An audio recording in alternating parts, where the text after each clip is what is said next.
Mac, un niño de 13 años, vive en un hogar donde la fe y la brutalidad danzan en una cruel ironía. Cuando su padre, un hombre extremadamente religioso, se embriaga, desata tormentas de golpes y miedo en la vida del pequeño y de su madre. Una mañana Mac se cruza con una mujer que le ofrece un pedazo de pastel y cuando esta nota los moretones en el rostro del niño, le dice: los papás no deben hacer eso a sus hijos. Eso no es amor. Mac entonces pregunta: ¿qué debería de hacer? Y la respuesta de la mujer es simple y compleja a la vez. Habla con Dios. Él siempre escucha. Así, ese domingo Mac comparte su dolor con un líder de la iglesia, lo que causa que su padre lo castigue brutalmente esa misma noche. Al día siguiente, el niño, impulsado por un dolor que le retuerce las entrañas, toma una decisión impensable: envenenar a su padre. El tiempo pasa y Mac, ya de adulto, ha creado una familia. Por fuera todo parece normal y feliz. Es padre de 3 y lleva casi 2 décadas casado con Nan, pero los fantasmas del pasado no desaparecen tan fácilmente. Aunque van a la iglesia y aunque su esposa tiene una relación estrecha y cariñosa con Dios, a quien llama papá, Mac se siente distante. Su corazón aún guarda las heridas y secretos de su infancia. No obstante, Mac y su familia habían logrado llevar lo que muchos consideran una buena vida, pero esto estaba a punto de cambiar. Un fin de semana, Mac decide llevar a sus hijos a acampar cerca de un lago, sin saber que algo terrible le espera. La primera noche es perfecta y la pasan cantando alrededor de la fogata, pero al día siguiente todo cambia. Sus hijos mayores, Josh y Kate, están en un bote, mientras Mac los espera en la orilla con la pequeña Missy. Pero cuando Kate se levanta para saludar a su padre, el bote se voltea y Josh queda atrapado debajo de este. Mac, en un intento desesperado por salvarlo, deja sola a la pequeña Missy y se lanza al lago. Logra rescatar a su hijo, pero cuando regresa, Missy ha desaparecido. Mac pregunta a todos en el campamento por su hija, pero nadie la ha visto. Después, con la ayuda de la policía, organizan una búsqueda y descubren una cabaña con la ropa de Missy que estaba manchada de sangre. Aunque no encuentran su cuerpo, todo indica que ha sido maltratada y asesinada.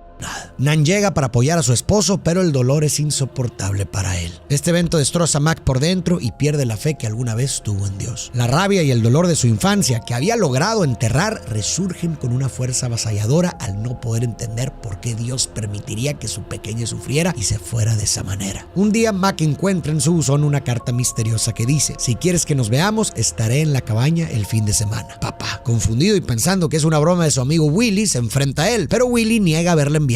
Mac entonces decide ir a la cabaña y pide a Willy su camioneta todoterreno. Willy, preocupado, primero piensa que puede ser una trampa del asesino de Missy, pero luego sugiere que podría ser Dios quien escribió la carta. Aunque no está convencido, le presta la camioneta a Mac con la condición de ir juntos. Pero Mac, impaciente y ansioso, engaña a Willy y se va solo. En el camino, Mac va desconcertado y distraído y casi es arrollado por un camión. No te olvides de este incidente. Llega a la cabaña, revólver en mano, temiendo lo peor. Ve las manchas de sangre de su hija y la ira y el dolor vuelven a inundarlo. Al no ver a nadie, sale resignado, desecha la carta y grita a Dios su dolor y frustración. Cuando está a punto de irse, un hombre aparece, lo llama por su nombre y lo invita a seguirlo. Mac lo hace y sorprendentemente el entorno cambia a un lugar cálido y acogedor, llevándolo a otra cabaña donde una mujer lo espera. Tiene la misma apariencia de la mujer que le ofreció pastel. Ella se presenta como Eloisa, que significa Dios creador, y le revela que es Dios, el mismo papá al que Nan se refiere en sus oraciones. Enseguida, Eloisa le presenta a su hijo Jesús y a Sarayu, la Espíritu Santo, quien revela que colecciona lágrimas y que algunas de ellas pertenecen a Mac. Abrumado y confundido, Mac sale al muelle intentando procesar lo que está sucediendo, cuestionándose si todo es una ilusión. De pronto, Jesús se le une, mostrándole la carta y agradeciéndole por aceptar la invitación. Mac busca respuestas sobre qué debe hacer ahí, pero Jesús simplemente le ofrece la libertad de hacer lo que desee. Cuando Mac vuelve a la casa, le pregunta a Eloisa por qué lo trajo de regreso a un lugar tan doloroso para él. Eloisa responde que es donde Mac se quedó atrapado. Luego Mac cuestiona la apariencia femenina de Dios, explicando que siempre lo imaginó con barba blanca, y ella explica que, dado el pasado y el dolor de Mac, la presencia de un padre podría ser demasiado para él. Eloisa quiere sanar la profunda herida en Mac, pero él la confronta, acusándola de abandonarlo a él y a su hija en sus momentos más oscuros. Eloisa, con lágrimas, le asegura que nunca los abandonó. Más tarde, mientras Mac observa un pájaro, Eloisa se le une y comparte que los pájaros fueron creados para volar, como los humanos para ser amados. Expresa que vivir sin amor es como cortarle las alas a un pájaro y que el dolor, si no se enfrenta, puede hacernos olvidar para qué fuimos creados. Por la noche, las pesadillas sobre Missy acosan a Mac y al amanecer enfrenta a Eloisa con su dolor y su enojo, exclamando que nada puede justificar la muerte de su hija y que no puede ver cómo podría surgir algo bueno de eso. Mac se retira, intenta encontrar la salida del bosque, buscando escapar de esta experiencia y de su propio tormento interno. En eso, Sarayu aparece ofreciéndole las llaves de su camioneta, dándole la libertad de irse. Sin embargo, pide su ayuda en el jardín antes de que decida marcharse y Mac, resignado, acepta. ayuda. En el jardín, que irradia belleza y caos a la vez, Sarayu quiere plantar algo especial en un área dañada para una celebración que tendrán el día de mañana, pero necesitan eliminar todas las raíces invasivas para que no afecten el nuevo brote. Al hacerlo, descubren una rama venenosa que Sarayu explica que, aunque mortal por sí sola, cuando se combina con el néctar de otra planta, adquiere propiedades de sanación increíbles. Ella compara el jardín, salvaje, maravilloso y en pleno proceso, con Mac mismo. El jardín representa a Mac y extensivamente a cualquiera de nosotros. Es un lugar hermoso y caótico a la vez, reflejando las emociones complejas y a menudo contradictorias que conviven dentro de nosotros. La parte bella del jardín encarna los momentos felices, los recuerdos preciados y las capacidades para el amor y la compasión que residen dentro de Mac y de todos nosotros. Por otro lado, el caos representa su dolor, sufrimiento y el enredo de emociones no procesadas que han echado raíces profundas en su ser, perturbando su paz interior y su capacidad para conectarse plenamente con los demás. La tarea de eliminar las raíces invasivas y plantar algo nuevo en una parte dañada del jardín refleja la necesidad de Mac de confrontar y erradicar las raíces de su propio dolor y resentimiento para sanar y permitir que algo nuevo y bello crezca en su interior. Por otro lado, la rama venenosa puede simbolizar cómo los aspectos oscuros y dolorosos de nuestras vidas pueden, bajo el contexto y circunstancias correctos, transformarse en una fuente de fortaleza, curación y crecimiento. Aunque el sufrimiento es inherentemente doloroso, tal como la rama venenosa es inherentemente mortal, bajo el contexto adecuado puede catalizar el crecimiento personal y espiritual cuando es procesado óptimamente. Similar a las raíces invasivas y las ramas venenosas, los elementos destructivos de nuestra psique también pueden ser enfrentados, comprendidos y transformados en algo que no solo nos sane, sino que también enriquezca nuestro ser. Pese a sus dudas, Mac decide quedarse en la cabaña y busca a Jesús en el taller. Jesús, con su presencia tranquila, le dice que hay algo del otro lado del lago que quiere mostrarle. Mac se adelanta mientras Jesús termina algo en el taller, y mientras rema es sacudido por visiones de Josh ahogándose y la voz de Missy. El bote comienza a hundirse y el pavor envuelve a Mac. En ese momento, Jesús aparece caminando sobre las aguas y le dice que no piense en el pasado ni en el dolor. Le pide que confíe en él y siga sus instrucciones. Y Mac logra caminar junto a Jesús sobre el agua hasta llegar a una playa. En la orilla, Jesús le indica un sendero que Mac debe recorrer solo, llevándolo hasta una montaña donde se encuentra con sabiduría. Esta intenta ilustrar la complejidad del juicio y la misericordia. Le muestra las atormentadas infancias de su propio padre y del secuestrador de Missy, preguntando si cree justo condenarles. No obstante, Mac responde que los condenaría al infierno y culpa a Dios por todo. Sabiduría entonces intercambia roles con Mac y le cede la posición de juez. Lo reta a elegir entre sus hijos para determinar quién merece la salvación y quién la condena. Le recuerda que su hija Kate le ha dicho cosas bastante hirientes y además lo ignora, y que Josh lo ha desobedecido y le ha mentido. Sin embargo, Mac reclama que es injusto y prefiere sacrificarse él mismo, abrazando un amor incondicional y reflejando la perspectiva divina. Sabiduría entonces ilumina la esencia de la enseñanza. Dios no es un castigador y el sufrimiento de Missy fue una manifestación del mal presente en la humanidad, algo a lo que nadie es inmune. Esta revelación impulsa a Mac hacia la comprensión y el perdón, reconociendo que liberar su resentimiento y juzgar menos le permitirá reconciliarse con los recuerdos amorosos de su hija y sanar el dolor que ha acumulado a través de los años. Para mí, esta escena resalta la capacidad del perdón de catalizar la sanación. Cuando Mac elige la empatía y la misericordia sobre el juicio y la condena, inicia un camino hacia la sanación que se basa en la liberación del resentimiento y la aceptación del amor en todas sus formas. Nos muestra que el perdón es una vía bidireccional. Perdonamos a otros no por ellos, sino para liberarnos a nosotros mismos del yugo del rencor y el odio. Al hacerlo, además de liberarnos de las cadenas del resentimiento, también permitimos que la luz del amor y la misericordia ilumine nuestros caminos, ofreciendo sanación y paz no solo a nosotros mismos, sino también a aquellos que nos rodean. No obstante, al final voy a indagar más sobre el perdón. De pronto, un portal revela a Missy jugando felizmente en el más allá. Aunque no puede interactuar con Mac, su presencia pacífica confirma que está en un lugar seguro y sereno, lo que permite que Mac se tranquilice y acepte su pérdida con una nueva perspectiva. Mac sale de la montaña transformado y al reunirse con Eloísa, Jesús y Sarayu, estos le muestran un prado espiritual donde las almas se manifiestan como luces y colores, simbolizando la diversidad y unidad de todos los hijos de Dios. Mac se encuentra con la luz de su padre, Derek, quien le pide perdón por todo y le dice que está orgulloso de él por convertirse en el papá que nunca pudo ser. Luego, con un abrazo conmovedor, cierran las heridas del pasado. La siguiente mañana, Mac es despertado por Dios, quien ahora adopta la forma de un hombre, ya que es el día de la prueba más dura para Mac y necesitará una figura paterna. Dios lo guía al bosque, donde Mac se enfrenta a la mancha de sangre de su hija y al último y más desafiante paso en su jornada hacia la sanación: el perdón incondicional. Aunque lleno de rabia y deseo de venganza, Mac debe perdonar al asesino de su hija. Mac no comprende, quiere que el asesino sienta dolor, pero Dios le explica que ese hombre también es su hijo y busca su redención. Mac cree que el hombre debería ser castigado eternamente, a lo que Dios responde que, aunque las acciones del hombre fueron atroces, no está pidiendo que Mac las disculpe, sino que confíe en que él hará lo justo. El perdón no es para excusar al asesino, sino para liberar a Mac del peso del odio. Con esta revelación, Dios intenta hacerle ver a Mac que el dolor lo está devorando por dentro, saqueando su alegría y paralizando su capacidad para amar. Mac asegura no poder hacerlo, pero Dios le responde que no está atascado porque no puede, sino porque no quiere. Dios entonces instruye a Mac que solo necesita decir en voz alta que perdona al asesino, que la ira puede persistir y es válido. La liberación completa no ocurre de inmediato, pero si lo dice una y otra vez, cada pronunciación podría volverse un poco más fácil y eventualmente el perdón se volverá real. Mac deja caer la mochila de su hija y se derrumba en el suelo, donde entre sollozos murmura: te perdono. Luego Dios lleva a Mac a una cueva donde descansa el cuerpo de Missy. Allí la envuelven con delicadeza en una manta adornada con flores y la llevan de regreso a la cabaña. Mientras camina, Mac repite una y otra vez: te perdono. El lugar que habían preparado en el jardín estaba designado para despedir a Missy. Mac se arrodilla, sus palabras de despedida se mezclan con sus lágrimas mientras se despide de ella en ese jardín que irradia una belleza melancólica. En ese preciso momento, Dios retoma la forma de Luisa y Sarayu planta flores en la pequeña tumba, regándolas con las lágrimas largamente lloradas de Mac. Tras esta culminación del cierre emocional de Mac, Eloísa le presenta una opción: puede quedarse allí con ellos, en presencia de Missy, o puede volver con su esposa e hijos. ¿Realmente importa lo que yo haga?, pregunta Mac, a lo que la Trinidad responde que cada acto de amor o perdón cambia al mundo para mejor. Si algo tiene importancia, entonces todo lo tiene. Mac decide entonces volver a casa. Y Dios solo hace una petición: que cuide de Kate, pues ella lleva sobre sus hombros una culpa por la pérdida de Missy. Mac entiende y antes de partir de la cabaña les asegura: quiero que estén en mi vida. Ellos le responden que siempre han estado ahí, siempre están y siempre estarán. De vuelta a casa, lo imprevisto ocurre. Mac despierta en un hospital debido a un accidente con un camión. Al ver a Willie le comparte su experiencia, pero su amigo se muestra escéptico, puesto que Mac tuvo el accidente con el camión el mismo día que tomó la camioneta. ¿Te acuerdas de ese percance? Pronto Nan llega y Mac le cuenta que vio a Missy y que ella irradia felicidad, y Nan le cree. Después habla con Kate en privado, le expresa sus disculpas reconociendo que estaba tan sumido en su propio dolor que no pudo ayudarla a navegar por el suyo. Le asegura que la tragedia de Missy no es culpa suya y promete que juntos aprenderán a liberarse de la culpabilidad. Le reafirma que pase lo que pase, ella nunca tendrá que enfrentarlo sola. Finalmente, padre e hija se abrazan con un cariño más profundo que nunca. En las semanas siguientes, Mac mejoró rápidamente. Seguramente algunos se preguntarán si todo ocurrió realmente como Mac lo recuerda o si efectivamente sucedió. Esa es una decisión que cada quien tomará. Si bien la experiencia de Mac puede verse desde una interpretación religiosa, yo optaré por hacerlo desde otra perspectiva. La experiencia de Mac por la cabaña también puede ser vista como un viaje por su inconsciente. Tras caer en un sueño profundo a causa del accidente, Mac pudo haberse sumergido en las profundidades de su mente para enfrentar y procesar sus traumas, conflictos y reprimendas psicológicas. En este escenario onírico, el bosque, el lago y especialmente la cabaña sirven como metáforas de su inconsciente que espejean lugares que han sido sede de su agonía y pérdida. La cabaña en sí misma se convierte en un símbolo de dos momentos traumáticos clave: el asesinato de su hija y los abusos que él mismo sufrió en su infancia. Asimismo, Mac, careciendo de una relación paternal sana, proyecta a Dios en la forma de una mujer que alguna vez le mostró amabilidad y amor genuino en su infancia turbulenta. Esta proyección de Dios como una figura maternal en lugar de paternal demuestra la quebrantada relación de Mac con la figura paterna, manifestando su resistencia inconsciente a vincular la divinidad con la paternidad. Si te fijas, es solo hasta que perdona a su padre que la representación divina adopta una forma masculina, lo que ilustra la resolución interna del conflicto paterno de Mac. Por otro lado, las figuras de Jesús y Sarayu no solo están ahí para guiar a Mac a través de sus traumas, sino que también sirven como vehículos a través de los cuales él puede navegar y finalmente reconciliarse con las diversas facetas de su ser que han sido abandonadas o suprimidas. Finalmente, por medio de la resolución de sus conflictos internos, Mac emerge con una perspectiva renovada tanto de sí mismo como de su fe, lo que se refleja en la calidad revitalizada de sus relaciones y su percepción de la vida. De vuelta a la historia, en el presente la gran tristeza se ha ido. Mac mantiene una conexión con su Dios y vive con un sentido de alegría casi todos los días. Siente más amor que la mayoría, perdona rápidamente y pide perdón aún más rápido. Ha vuelto a ser un niño, o quizás ahora es el niño que nunca le permitieron ser, pues mora en la confianza y el asombro. Me parece que el tema principal de esta historia es el perdón, por lo que quisiera concluir con una reflexión acerca de ello. Perdón combina per, que indica persistencia, con donare, que significa donación. Por lo tanto, el perdón puede verse como un regalo incondicional y sin fecha de caducidad. Con base en esto, Jacques Derrida sugería que el verdadero perdón solo puede aplicarse a lo imperdonable. Te lo explico. Si solo perdonamos lo que consideramos fácilmente perdonable, estamos poniendo condiciones, lo que va en contra de la naturaleza incondicional del perdón. Asimismo, si el perdón depende del arrepentimiento del ofensor o si puede ser retirado, también traiciona su carácter gratuito e infinito. En ese sentido, realmente solo requiere de perdón aquello que nunca pensamos que podíamos perdonar, ya que esas son las cosas que más nos duelen por dentro. Por lo tanto, aunque el perdón es difícil de dar, cuando se logra puede curar profundamente, y para facilitarlo es vital distinguir el perdón de otros conceptos con los que suele confundirse. Primero, justicia y perdón no son lo mismo. Puedes guardar rencor hacia alguien que ha sido castigado o liberarte emocionalmente mente de alguien que nunca fue castigado. El perdón no se trata de exonerar a alguien ni de estar de acuerdo con sus acciones. Se trata más de aceptar el dolor que te causaron y liberarte de mantener a esa persona como eternamente responsable de tu bienestar emocional. De igual manera, perdón y reconciliación no son lo mismo. Puedes tener perdón sin reconciliación y reconciliación sin perdón. Alguien que termina una relación tras una infidelidad pero sin resentimientos ha perdonado sin reconciliarse, mientras que alguien que regresa con su pareja pero sigue mencionando la infidelidad no ha perdonado aunque se haya reconciliado. Finalmente, el perdón libre de cualquier condición externa es un acto que solo puede ser otorgado por y para la víctima. Por lo tanto, solo lo imperdonable, aquello que no debería ser perdonado, lo inimaginablemente doloroso, cumple con los requisitos para un verdadero perdón, ya que es incondicional, infinito y no transaccional. De esta manera, el perdón, siendo tanto imposible como necesario, se convierte en el regalo supremo. Si quieres que relate y reflexione sobre tu historia favorita o responda a dudas o comentarios, puedes volverte miembro del canal dando clic aquí abajo donde dice unirse. Esto te dará acceso a muchos beneficios exclusivos, además de que estarás apoyando inmensamente el canal. Si quieres ver más relatos, reflexiones e interpretaciones de historias, puedes darte una vuelta por el canal. Si buscas un poco, tal vez encuentres tu historia favorita. Y por si no lo sabías, tengo 3 libros publicados que puedes pedir desde cualquier parte del mundo. Aquí abajo te dejo la liga. Muchas gracias por tu apoyo. Nos vemos en el próximo video.